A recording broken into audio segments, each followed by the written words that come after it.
So guys, ngayon tatry ko naman ayusin tong chest freezer ko na ginagamit. Dito ako nag-yelo, nag-ice bath. Ngayon, hindi na siya lumalamig. So binuksan ko yung likod, yung compressor.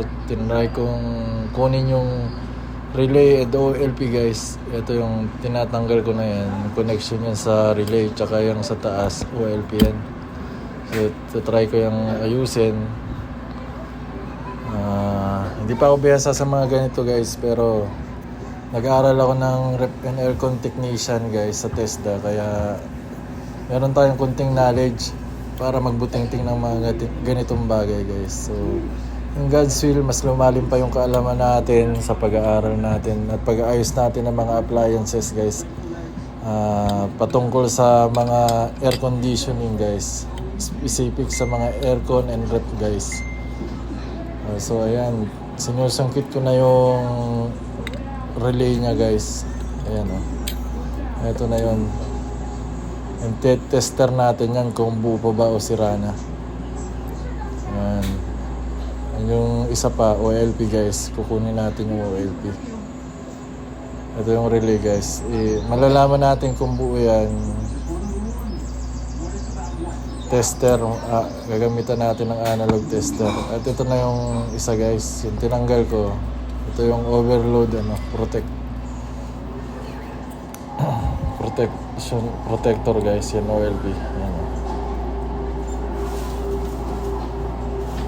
Ito. So yan guys. Good afternoon guys, inaayos ko yung freezer ko dahil ayaw lumamig. Ayan. Chine-check ko yung mga components niya. Yung OLP, saka itong relay nya guys. Check natin kung ayos pa. Ito na, check ko na okay itong OLP nya. Dahil itong multi-tester natin. And nire-review din natin sa mga notes natin na pinag-aralan natin. So, una nating i-check guys tong OLP, overload protector, using tong analog multi-tester natin. Sabi dito guys sa yung test, natin i-test tong OLP. Ang good OLP daw guys ay good OLP, the meter should show continuity, a beep or resistance less than 1 ohms. A bad OLP meter show no continuity, no beep or open line. So test natin to guys. Kaya natin tong isang test probe natin dito. At pag dito siya tumapat guys, dito siya malapit, ayos to. Pero pag hindi to gumalaw, pero una, i-calibrate muna natin, dapat nasa 0. Ito, sa 0 yan.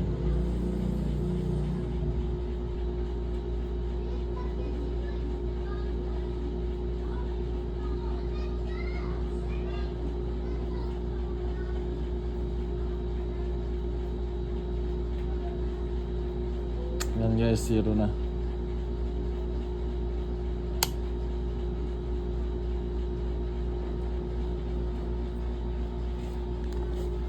Kunin muna natin yung screw.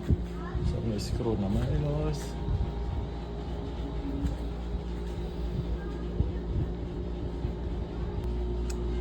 Ito guys, adjust natin dito para maging 0.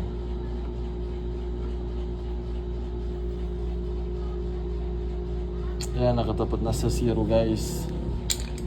So magte-testing na tayo.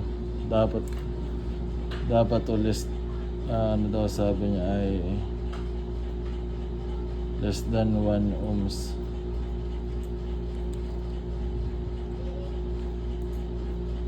Tingnan natin kung saan tatapat.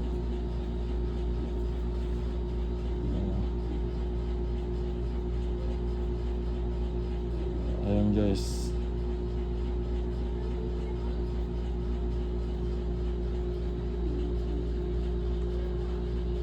Ayos to kasi less than 1 ohms lang talaga siya. Tumalsik pa. Dito natin. Oh no!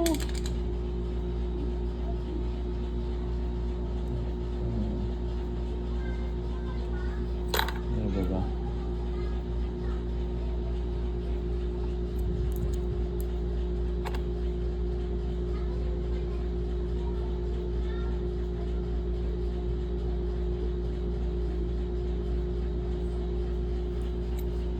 Yan, kinalibrate na natin. Dapat less than 1 ohms lang yan. Ito guys. Ang next. So, ito namang OLP yung i-check natin guys. Sabi dito, itong relay pala guys, relay. Yan, sabi dito, a good relay should measure between 3 to 12 ohms at room temperature. No reading infinity or extremely high resistance means it. But ang infinity guys, ito. So dapat dito lang siya.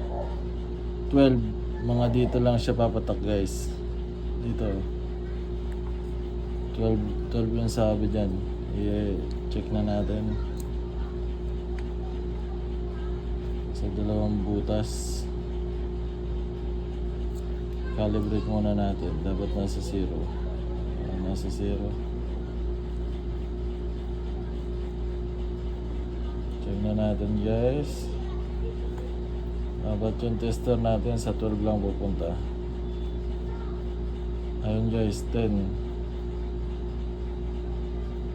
Ibig sabihin ayos pa to. Ang next ko naman i-check guys, itong ano niya, kung buo pa tong compressor niya. So makikita nyo guys, ayan ako kanina kinakalikot ko sa CCTV. At after ko nga magtanong kay tatay dun sa paggawaan sa labas, so binalik ko ulit yung OLP tsaka yung relay niya guys para i-try. Pero hindi pa rin gumana. Tinanggal ko na kasi baka masira pa yung motor, yung compressor. So ito na yung si tatay guys. Ayan o. Yung nakakulay blue, tinitingnan niya na, na-check niya na.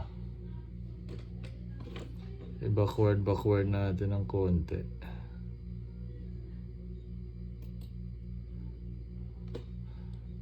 Ginamitan niya yan ng clamp tester kanina. So ayan na guys, hawak na ni tata yung clamp meter para masukat niya yung voltahe.